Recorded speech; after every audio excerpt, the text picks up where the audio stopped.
Hello everyone, I'm Lego Sharpedo, and starting from today, I will be uploading videos daily for solutions in the USACO Bronze Guide. I will be explaining these solutions and coding these solutions in Python on the online IDE, and the reason I am coding these in Python is because the official videos that they give you to solve the problems are in C++ and rarely Java. None of the videos include Python as far as I'm aware. So this is why I'm starting the series to give Python users a hand in solving these problems. Okay, so now we have the first problem of week 2 from the 2019 January contest, Shell Game. To pass the time, Bessie the cow and her friend Elsie like to play a version of a game they saw at the county fair. To start, Bessie puts 3 inverted shells on a table and places a small round pebble under one of them. At least she hopes it is a pebble. She found it on the ground in one of the pastures. Bessie then proceeds to swap pairs of shells, while Elsie tries to guess the location of the pebble. The standard version of the game, the cow saw being played at the county fair, allowed the player to see the initial location of the pebble, and then required guessing the final location after all the swaps were complete. However, the cows like to play a version where Elsie does not know where the initial location of the pebble and where she can guess the pebble location after every swap. Bessie, knowing the right answer, gives Elsie a score at the end equal to the number of correct guesses she made. Given the swaps and the guesses, but not the initial pebble location, please determine the highest possible score Elsie could have earned. The input format for I/O is going to be the first line of the input file down here for a sample input is going to contain an integer n, this first row, and giving the number of swaps where n is bigger than or equal to 1 and less than or equal to 100. Each of the next n lines, these 3 lines here, as you can see, the first number is 3, so there are going to be 3 lines after that, describes a step of the game and contains 3 integers, a, b, and g, indicating that shells A and B were swapped by Bessie, and that Elsie guessed shell G after the swap was made. All 3 of these integers are either 1, 2, or 3, and A cannot equal B. For example, in the first swap, we see that Bessie swapped shells 1 and 2, and Elsie guessed the pebble was under shell 1. The second swap shows that the pebble was the shells 3 and 2 were swapped, and Elsie again guessed shell 1. The last swap shows that 1 and 3 were swapped, and again Elsie swaps shell 1. Now the output that you would then print would be 2, because here Elsie could at most only earn 2 points. This is because if the pebble started under shell 1, she guesses right exactly once. As you can see, if the pebble starts at shell 1, you have swap 1 and 2, which means that the pebble is now under shell 1. That means that if shell 2, and if she guessed shell 1, she gets 0 points. Now she's going to swap 3 and 2, and as we know, that pebble is under shell 2. So now the pebble is under shell 3, and she guesses 1 again, giving her 0 points. Now she's swapping 3 and 1, meaning the pebble is again under shell 1, and she finally earns 1 point. If the pebble started under shell 2, she would guess the first one correctly. Then she would guess the second one correctly, but unfortunately at the end she guesses wrong. If it starts under shell 3, She does not make any correct guesses and therefore gets a score of 0. Okay, so this is the code for this problem, and I will be explaining this code step by step, starting from the top. So here, because in the USACO guide, right here, this guide, it does not use IO, and it instead uses the IDE.usaco.guide to do this. In the USACO IDE, you have a input right here. So instead of loading in an input file, the inputs are in these 4 lines right here, and you would need to print an output in the bottom here. So in the USACO guide, you can just copy and paste a file or select a file, put it in here, and unlike standard IO, it just gives you the input and you have to print out the output. So, and we're not doing IO here, and if you can see at the bottom of the code, we have a sys.standout.write instead of a print at the end, due to the fact that using sys.standout.write is faster than using print, and Python is generally slower than C++ and Java, meaning that whatever time you can get, whatever time deductions you can use, you will use. Now here, before we have the loops, which is what in the problem is called, in the loops the problem is called n, okay? So in this variable we're just going to use loops. This is going to be equal to the integer of sys.standin.readline. Sys.standin.readline, as the name suggests, reads the first line of input. So in this case, loops would be 3.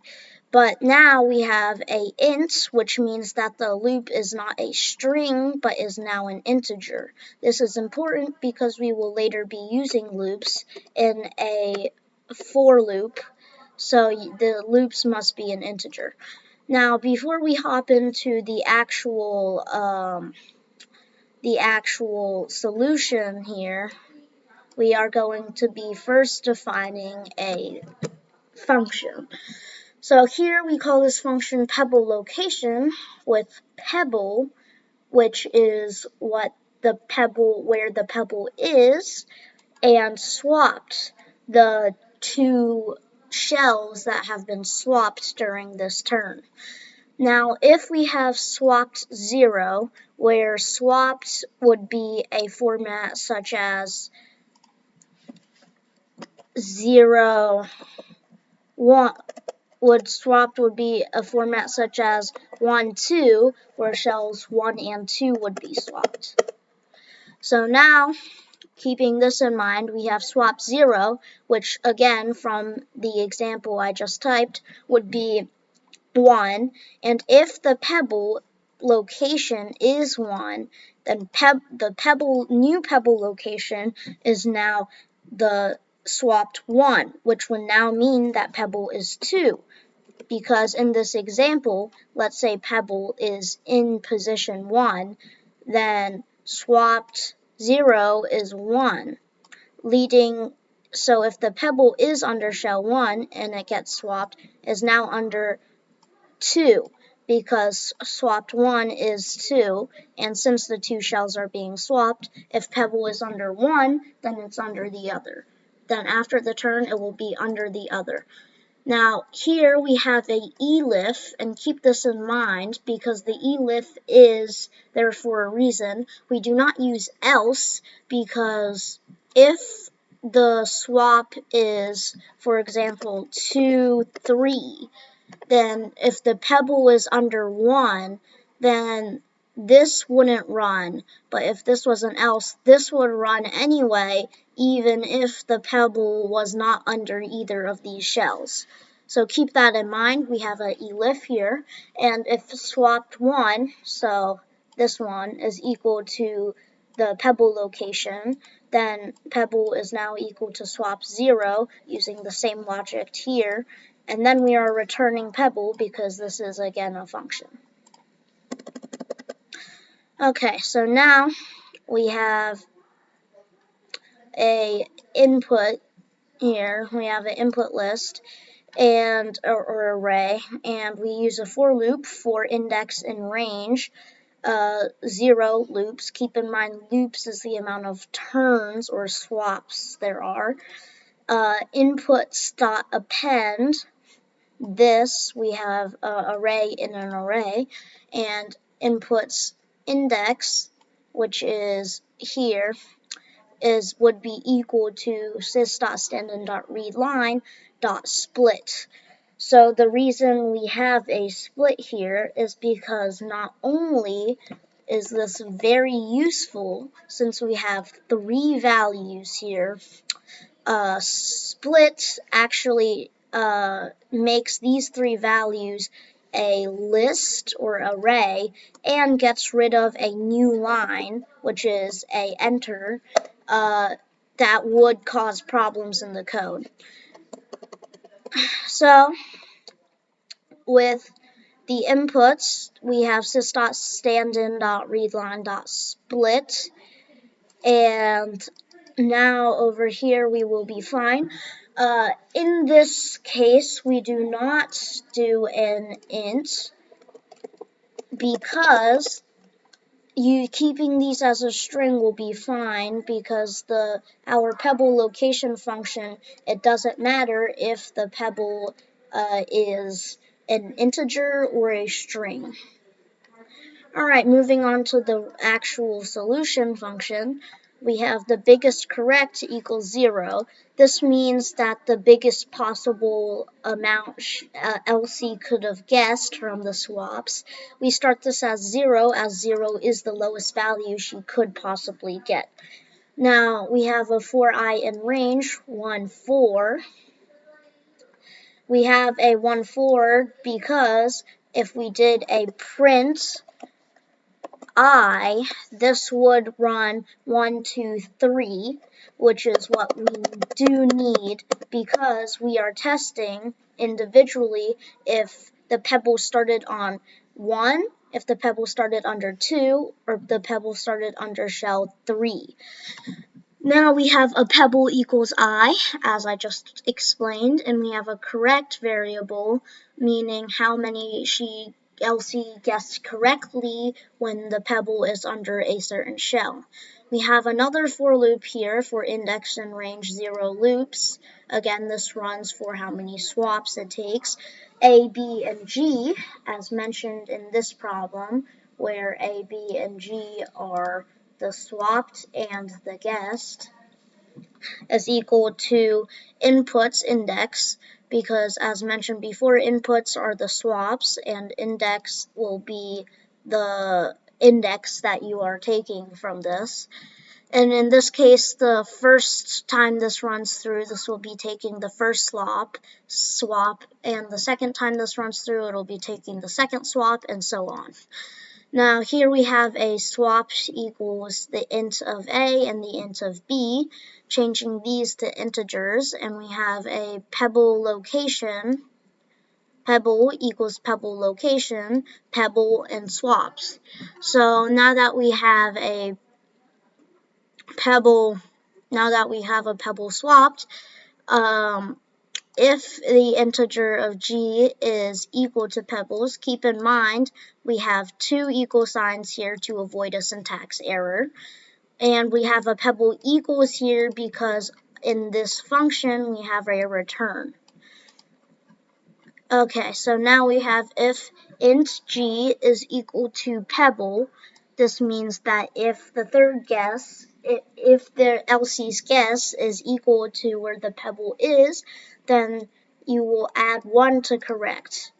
And after this finishes running, if correct is bigger than biggest correct, then you then change biggest correct to correct.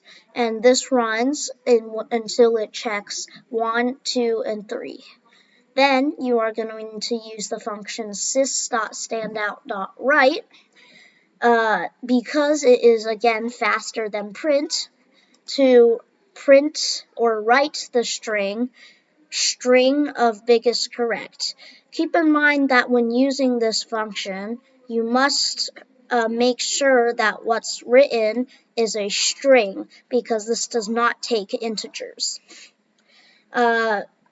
Also, the reason this also works is because remember we are using pebbles under 1, 2, or 3, which means that this problem you can solve by direct simulation because it does not exceed the time limit in any way.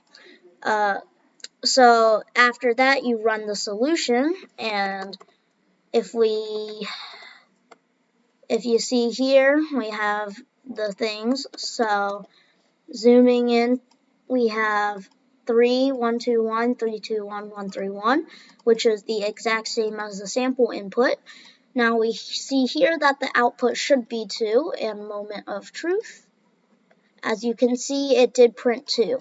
One last note to be aware of, if you are going to be printing 2 things, you would need a plus here to concatenate a string and a new line, because unlike print, sys.standout.write does not make a new line, so you must add this yourself.